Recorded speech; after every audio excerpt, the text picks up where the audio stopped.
welcome. Delighted to talk to Bruce and Jenny. The whole alter ego thing, ever confusing for you? I mean, I know you know who you are, but I would think somebody in the halls of this cruise ship walking up to you doesn't know quite what to call you. I get it. People call on the cruise ship. They call me Doyle. Almost everybody. But she's more incognito than I am. She has the wig and I kind of look the same. So I get in Nashville. People yell Doyle across the street, where she goes. Nobody around. ever knows who I am. Yeah. Except the people in your spinning class. Right. They've all. They do now. It was with somebody with you the other day and said, I know who that is. Yeah. So Doyle and Debbie is this fascinating story of a country singer who is, and I know you know all this. No, it's fascinating. No, go, please, go on. He's on the comeback trail with his third Debbie. But Jenny, you were the first third Debbie, right? You're the Right. only third Debbie the show's Right, ever had. right. We've been doing it about 10.5 years. So, yeah. And Bruce mentioned that he wrote the show with you in mind. Oh, I think there's. you never do told me that. that. I think there's a compliment in there somewhere. but- I hope so. Well, I don't know. This is a perfect Debbie, he decided. And what did you see in Jenny that would make her work so well? Well, we had worked together a little bit, and she's pretty and funny. No. That's mainly why I hired her. What else? And well, and then she got old, and just I don't know. I kept her around. All right, your part's done. No, she's got great comic timing, and when I brought her over, I had about 4 or 5 of those songs written, and I had her over to see if the keys worked, and she sang each one. She would sing one like Dolly. She would sing like Tammy, and you had done a Tammy show. I had. And so she knew. Yeah. She would do Tammy for me and do the recitative, do a little bit of that recitative. Like, Oh, I don't Georgia. remember how it Yeah. goes, but there's a song that Tammy Wynette has called "Dear Daughters," and it's "Dear Daughters," and it talks about Tamla Georgette Jones and your eyes of almond brown, and everything is just she talks about her daughters and goes through. I remember when we were cooking breakfast in the kitchen, and just it was like, oh my Lord, wow. And I think actually I feel terrible. I'm actually friends with Georgette, her daughter, but that song just would crack me up. Well, because it's like, oh good Lord. So she does this spot on impersonation. So I knew right then and there I had to write at least one recitative song for her where she could do. I mean, she makes it her own. Obviously, she's not impersonating Tammy, and then she would sing something else. You go, I can't hit that, but I have to do that in my head voice. I go, oh my God, that's Dolly. So I would write a Dolly song for her. So that's what I mean by I wrote it for her. Is all these? She's got just this massive range, this vocal range. So it let me write all over the place for her. What else? But then she got old. So the people who are not familiar with Doyle and Debbie should now go to other places on YouTube where there are actual excerpts of the show. I'm not sure they're licensed or We have a channel, I guess, a YouTube channel. I mean, it's not very well maintained, but there are a bunch of clips up there, little pieces of the show, mostly of the songs. Because now actually the show's been franchised. Yeah. So if you were to look up Doyle and Debbie, there is a chance that you won't see us. You could see somebody else. Yeah. there are some Doyle and Debbie impersonators out there. Yeah. Well, they can do the show because Yeah. it's published, and so you can go to.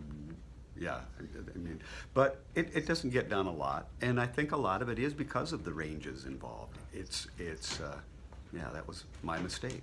So for those of who have not seen it, the setting is actually your comeback tour and with your third Debbie, and it's a performance, and the audience experiences the full Doyle and Debbie show, and all the drama it's inherent in that. You know, I was struggling to figure out what year the show is set in.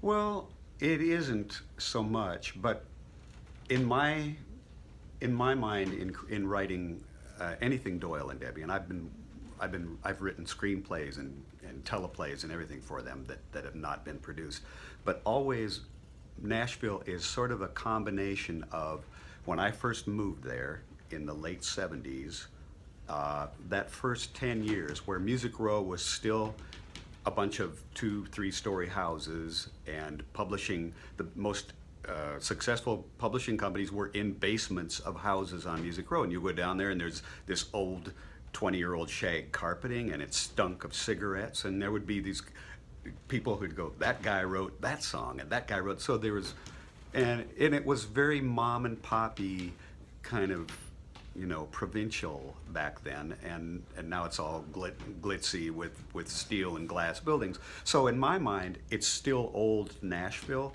but it kind of works because Doyle, being old school, will then, he was from that era. He basically crashed and burned. He was just this handful, this loose cannon, and he keeps getting blackballed and blacklisted from Nashville, makes another attempt, and he's basically on the outs when he finds, in the scenario of the show, of the play, when he finds Debbie in his old home, in his hometown in the VFW hall, and says, I'm going to give it one more go because this gal's really good, and she's desperate, and so she knows who he is and what trouble he is, but she goes along with it anyway. So they're kind of coming to the new Nashville with Doyle's old Nashville mindset. It's kind of loosely, you know, you don't really have to believe that to get it, but. Well, you leave it to the audience about time frame, but clearly Debbie's not aspiring to be Miranda. Right. It's more of a Loretta Lynn Nashville. Right, than that. exactly. So when did you, well, first of all, where did this concept come from? Well, I've been in Nashville. I'm a rock and roller R&B guy mostly, or that's when I came to Nashville, that's what I was, and I had a band in the 80s. Called? Bruce Arntson and his New Shoes, Okay. Bruce Arntson and the Big Bang, basically just me and a bunch of theatrically inclined people who do rock and roll circuses. Making my living as a writer off and on through those years, and I was doing a CMT show as a writer-producer called, well, it was like Behind the Music on VHS or VH1, and it's same template and everything. So I would go out to Hurricane Mills Ranch and interview Loretta Lynn and all of the people that have ever been involved in her life that are still alive. And then I would pour through all of this old 2-inch tape of the Wilburn Brothers show that she first appeared on, and Pop Goes the Country, and all those old syndicated TV shows. And those were the ones when I would see Porter and Dolly, Tammy and George, all of those were the ones that made me think, this is comedy gold here. Nobody's doing that, or at least nobody. Everybody says comedy country is like shooting fish in a barrel, of course.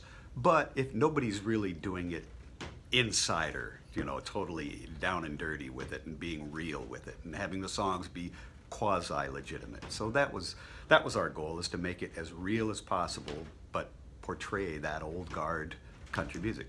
She knows all of those old songs. I mean, way more than I do. She's totally steeped in it. So. Do you recall the name of the VH1 show? Oh, yeah, it was on CMT, CMT. and it was called Inside Fame. Oh, okay. Yeah. I did a handful of them. I didn't do a lot of them. There were a whole bunch of writer-producers there. Were you on camera? No, mercifully, no. And I was because I was a Writers Guild member, I had a pseudonym because it was not a union gig. So, the first time you staged this, I should ask Jenny, the first time Bruce pitched this to you, what was your reaction to that? Well, the first time I was a little nervous, and actually I think I was nervous for the entire first month, that it would be taken that we were making fun of old country music, and I didn't want to make fun of old country music. I would have made fun of new country music. No, but I didn't want to do that. I didn't want to. That's what I was worried about, a little bit. But it's so dang funny. And when I first read the script, I would just start, I couldn't even read it because I'd start reading it and then I'd try to read it out loud and I would start laughing. There are still lines today that I'll say, and in the back of my mind, I could laugh at. I could laugh not at myself, but just at what I'm actually saying. It's ridiculous. But he said, Bruce said, we're not making fun of old country. We're making fun of ourselves. And of course, now I don't think that we're making at all. I'm past that. But just when he first pitched it, because so many people do, you know, kind of make fun of the hillbilly or the whatever, I thought, and it's always, having been born and raised in the South, that's kind of gets under my skin, and I was afraid that might happen. Only at first, and now I think it couldn't be any further from that. Do you recall the reaction of the very first audience, the very first show? Yeah, It went well. it didn't went really well. It did. Yeah. It went This really was at Bongo Java, Bongo Yeah. Java upstairs, Bongo Java up after hours theater. a little place in Nashville, Hmm. a revered little place in Nashville. And I would think, though, that given the wholesomeness of the name Doyle and Debbie and it's country music, there have got to be people who walk into the shows who are not prepared for what you're about to perform. It happens. It does happen sometimes. But not as often as we thought it would. We thought there would be people offended, and there really weren't. But at first, I think the people that came at first knew him. He had a reputation as being a weirdo, and you know, and also a genius. People would. I heard that actually before I did the little film that Yeah, we but did. I told you that. Oh yeah. But yeah. So a lot of people that first came to it were coming to see what has Arntson come up with this time, and. We had a lot of friends in the audience first. Yeah. A lot of theater friends that she knew better than I did. But there was a fellow on the boat who came up to me and he said, you know, I really, really love this morning, actually. I really, really love the show. But I have to tell you, when I first came, I was like, what in the hell is this? And I said, you thought we were just bad country music, didn't you? But he's like, it's funny, it's so funny. So, yeah, every now and then somebody that is not prepared. And my wife has a term, irony deficiency syndrome. Right. I like it. And occasionally we'll get someone like that who just doesn't see the satire. So when you do the corporate dates, do you trim the oral sex references or full throttle? Put more of it. No. We trim some of the more difficult aspects of the narrative, but the songs really, I mean, we're blue. Right. And we don't really have enough material to do a whole evening without being It's somewhat true. blue. It's true. So what we do is just say, go online to our YouTube and look at a few, and if you still think we're appropriate for your group, then great, we'll do it. But we don't have enough squeaky clean G-rated material to pull off an evening, you know. So how did the critics treat you in Chicago and Denver? They loved us. They ate it up. Oh my God, they gushed. Yeah, it was really fun. Made us feel really I important. don't read reviews or anything like that, but you know, we But had I one- do. But he does. When we had one of those posters outside, and you couldn't help but they would had the quotes on there, you know how like you do, Yeah. and so I couldn't help but see those and think, wow, as I'm going in the theater. But so obviously everybody was a little bit wondering the northern audience, would they get the references and stuff? Well, there's some stuff that is only appreciated in Nashville, but not that much. Right. It's, as a cliche is funny, and it's mainly character based by and large. And so if we're funny to them, they're going to laugh, even if they don't know country music in depth, you know.